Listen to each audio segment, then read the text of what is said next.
Hello everybody, today we'll be ranking all 42 Hollow Knight bosses based on difficulty, and the way that we're gonna test that out is by defeating every boss on Ascended mode in God Home, and after defeating every boss I'm gonna be ranking them in a tier list based on how hard or easy they were. And now that we got that out the way, let's begin. First up on the list we have Grother.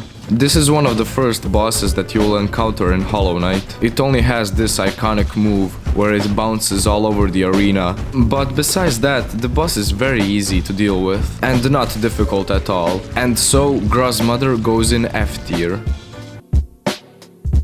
Now for the Vengefly King, he has simple mechanics, and he's very easy to counter and not really that hard to deal with. Same as Grother, he goes into F tier. For Moak, I have to say that every time I encountered him through the game, he opposed a difficult challenge, and I remember that I struggled on him every time, but at the end of the day he wasn't that bad, he goes down very easy, so I'll have to put him in C tier. The False Knight is one of the first and most iconic bosses you encounter in Hollow Knight. His moveset is unique. In the second phase, when you have to dodge the debris that's falling from the ceiling, is pretty nice, but even though the fight is unique and creative, it's easy at the end of the day. But anyways, he goes into E tier. And now the failed champion is a completely different story. I mean, he has the same attacks, but he is much faster and does double damage now. And I remember he was ending my runs in the Pantheon a lot. But the thing is, when you knock him down, you can abuse the clunk by jumping on his shell and then dream nailing him to farm infinite soul, which makes the fight easier, but without using that bug, the fight can be really hard, so I'll have to put him in B tier. Now about Hornet, this will probably be the first hard fight you encounter in Hollow Knight. I remember the first time I fought Hornet, it took me a couple of tries, but once you learn her moveset, the fight becomes very easy, which is sad, because I really enjoy this fight. But anyways, Hornet goes into D tier. For the Sentinel Hornet, it's just a faster version of the previous fight, but unlike the failed champion fight, she only does 1 damage. But that doesn't mean the fight is easy though, it's still gonna take you a lot of tries to get through it. But nonetheless, you probably got used to the Hornet movesets, so I'll have to put her in C tier. The massive Moss Charger has gotta be one of the easiest bosses in Hollow Knight. You just have to do this pattern while hitting it, and the Moss Charger will get stunned, so you can do a lot of damage. So there's nothing much to say about this boss, F tier. For Fluke Marm, it's a stationary boss, it doesn't move around, so you can hit it non-stop. The only annoying thing about this fight are these little things that spawn, and they can catch you off guard. But if we were looking at the boss on its own, it's so easy, probably even easier than Moss Charger, so yeah, it goes into F tier.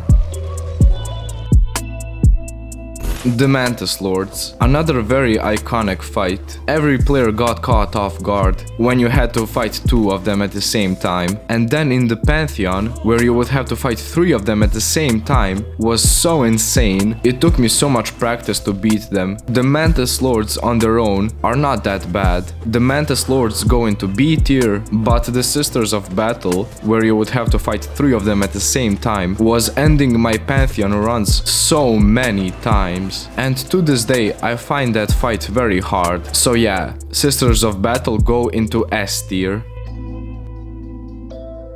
The Blobbles can be a very annoying fight. The shots that they fire at you are very unpredictable, and when you kill the first one, the second one fires them at even a faster rate, which I caught myself taking damage a lot. The fight in its entirety is very easy, very simple, they only have 1 move, but still, it doesn't make them an easy fight, so I'll have to put them in D tier. The Hive Knight is probably one of my favorite fights in all of Hollow Knight. His moveset makes up for a very engaging fight. The only annoying part about this fight are these bees. When he summons them, I catch myself taking damage to them every time. But yeah, a very enjoyable fight and not that difficult. So the Hive Knight goes into B tier. The Broken Vessel, another fun boss. Being one of the rare bosses with more than 3 or 4 movesets makes for a very enjoyable fight and makes him very unpredictable. But the Broken Vessel doesn't have that much HP, which makes for a very easy and short fight, so I'll have to put him in D tier.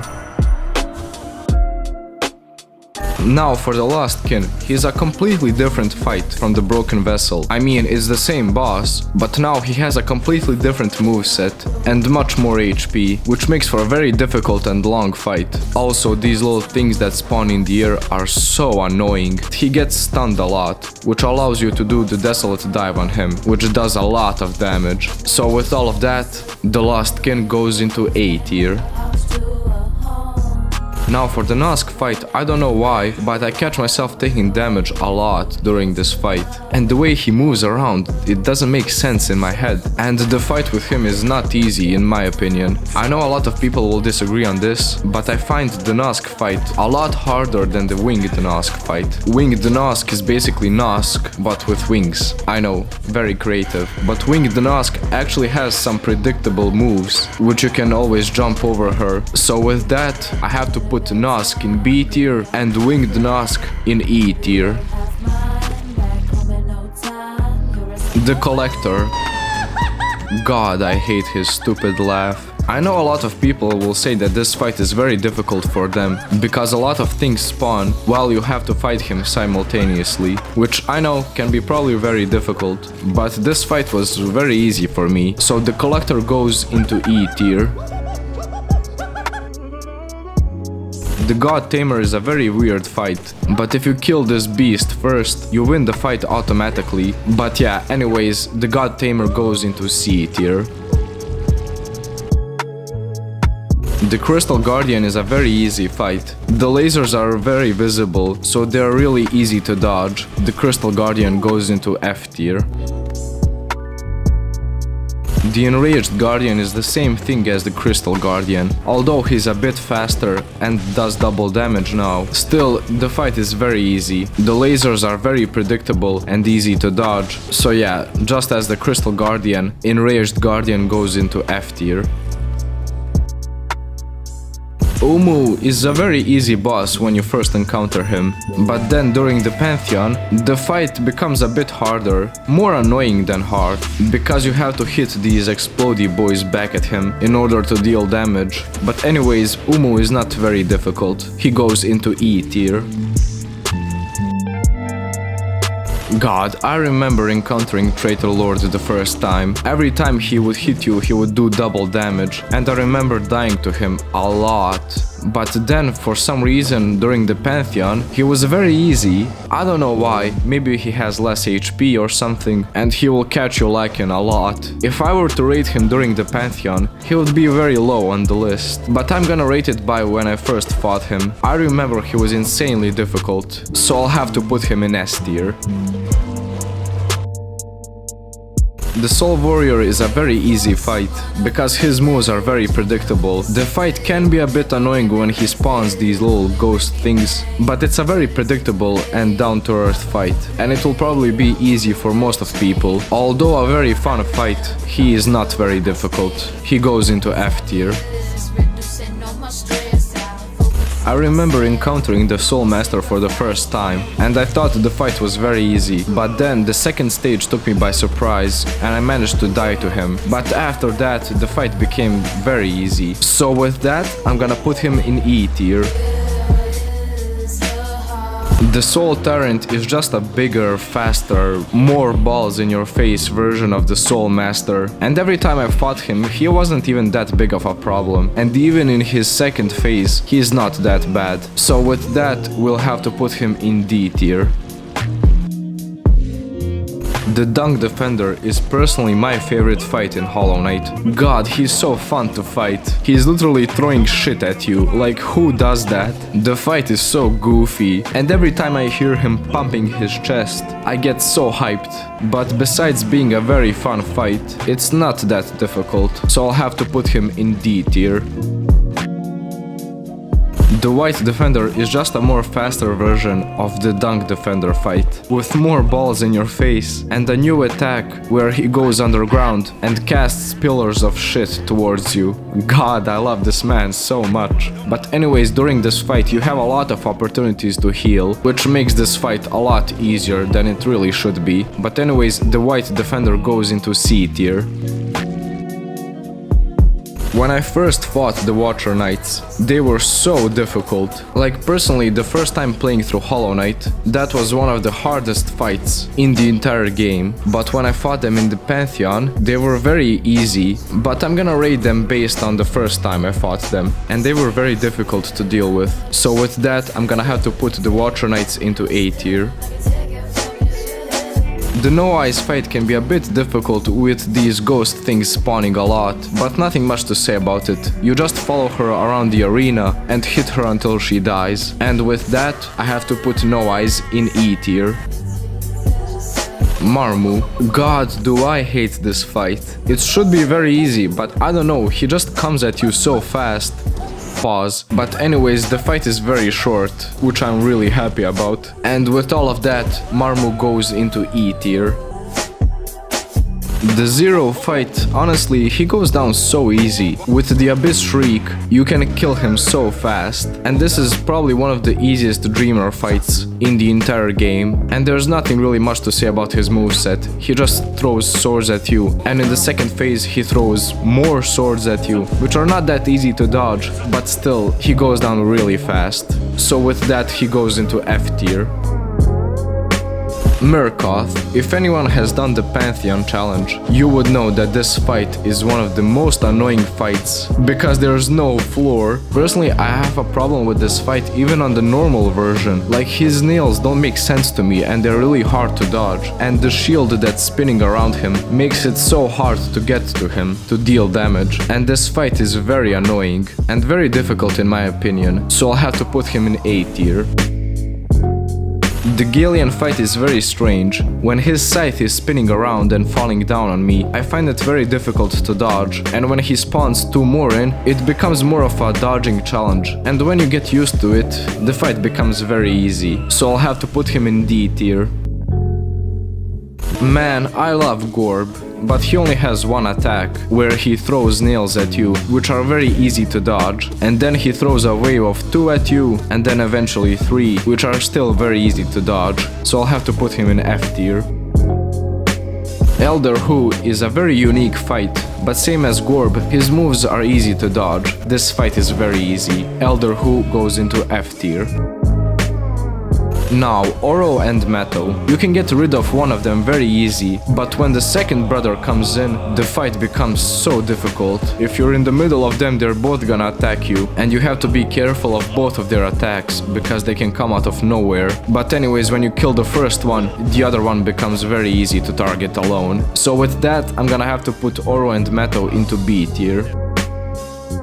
Paint Master Shio is such a creative fight. The way he uses different colors to signify different attacks is just so good. I really love this fight. It's such a shame that it's so easy. Like, I feel like I'm getting through his phases so fast. Yeah, it's not that difficult. You go into D tier.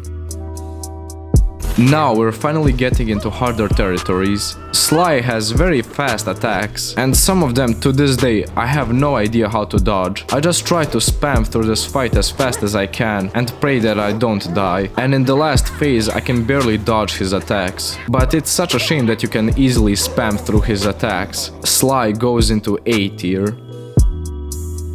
Hollow Knight is one of the final bosses in Hollow Knight, and when you're fighting him, you feel like you're having a proper fight, like you're fighting yourself. It really feels like a very balanced fight. I mean, he does have some bullshit moves, but still, this is a very enjoyable fight. And with all of that, I'm gonna put Broken Vessel into B tier.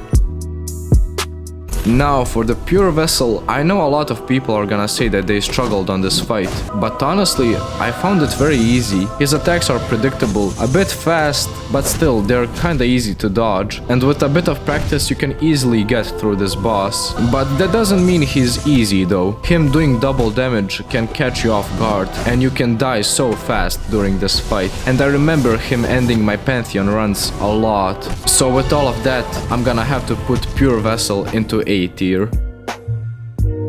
Grim can be really hard when you first encounter him. He has such a different style from all of the other bosses. Like his phase when he shoots all of these balls at you can be very difficult to dodge at first, but after a couple of attempts you will find this boss to be very easy. I'll have to put you in D tier. But now for Nightmare King Grim, he's a completely different fight. Like honestly, he might have similar movesets, but he does them so fast, and does double damage by the way. Every attack is hard to dodge, and this fight shows that you can make a properly hard boss without giving it some insane kit that will absolutely destroy you. If you're not really careful, you're gonna die. I had to practice this boss a lot, because during the Pantheon run I would die to him so many times. After all of that practice, this boss is still hard to this day, and with that, Nightmare King Grim goes into S tier. Now, for Absolute Radiance, you can fight it in two different ways, one of them being completing the game normally and then fighting it through a different ending, which I didn't know before making this list, and the other way, which I did, fighting it after Pantheon 5. You would have to complete all of these bosses and then fight Absolute Radiance at the end, which is insane. This boss has such a unique moveset, with 6 or 7 different abilities that can come at you simultaneously, can be so annoying to deal with, and having 6 different phases makes this fight extremely difficult. Especially if you die to it, you would have to fight another hour of bosses before getting to it again. And yeah, the Absolute Radiance goes into S tier. I didn't fight this boss because I forgot to save him, my bad, so I can't rate it properly, but I can give my opinion based on comments on my previous video, and everyone was saying that I was lucky that I didn't have to fight him and that he was very hard. Prove me if I'm wrong, but I think that I would put Soultant into A tier. And with that, we've ranked all the bosses in Hollow Knight. Do you agree with my list? Let me know in the comments below. If you enjoyed this video, make sure you leave a like and subscribe, because the majority of people watching my videos are not subscribed. Thank you everybody so much for watching, and I'll see you next time.